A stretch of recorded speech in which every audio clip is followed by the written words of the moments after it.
ஒரு நிமிஷம் சார், நீங்க கவனிங்க. இவரே வந்து 3 வாட்டி வந்து யாரோ ஏமாத்திருக்காங்க.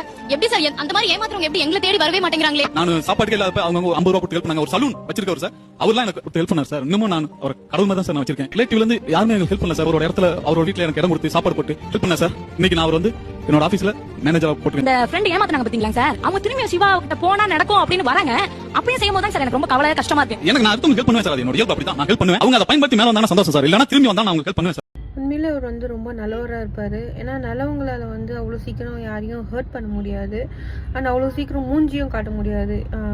அந்த மாதிரி இருப்பாங்க. அவங்களுக்கு எவ்வளோதான் அவங்க துரோகம் பண்ணாலும் சரி, முதுகில் குத்தினாலும் சரி, எது பண்ணாலும் சரி, அந்தளவுக்கு மூஞ்சி காட்ட மாட்டாங்க. ஸோ அந்த கேரக்டர் தான் வரும். ஆனால் உண்மையை சொல்லணும்னா அப்படி இருக்கிறவங்கள தான் ஏமாற்றுவாங்க.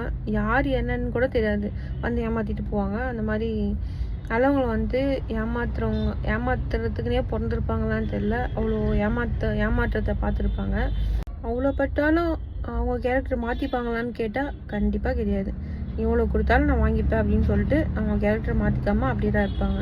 ஏமாத்தவனவங்களே வந்து நம்மக்கிட்ட பேசினாலும், நீ தானே என்ன ஏமாத்தினப்போ உங்ககிட்ட நான் இனிமேல் பேச மாட்டேன் அப்படின்னு சொல்ல மாட்டாங்க. நீ தானே என்ன ஏமாத்தினேன், வா நான் உனக்கு இன்னொரு வாய்ப்பு கொடுக்குறேன், மறுபடியும் என்னை ஏமாற்றிட்டு போ அப்படின்னு சொல்லுவாங்க. பட்டாலும் திருந்தாத சில ஜென்மங்க இருப்பாங்க பார்த்தீங்களா, அப்படிதான். ஏன்னா வந்து இவங்க நல்ல ஜென்மமாக பிறந்துட்டாங்க, அதனால தான் மனசவும் மாற்றிக்க முடியல, அவங்க கேரக்டரை மாற்றிக்காமல் அப்படியே தான் இருப்பாங்க. ஸோ எத்தனை பேர் இப்படி இருக்கீங்கன்னு கமெண்ட்டில் சொல்லுவாங்க. எஸ், நானும் அப்படி தான்.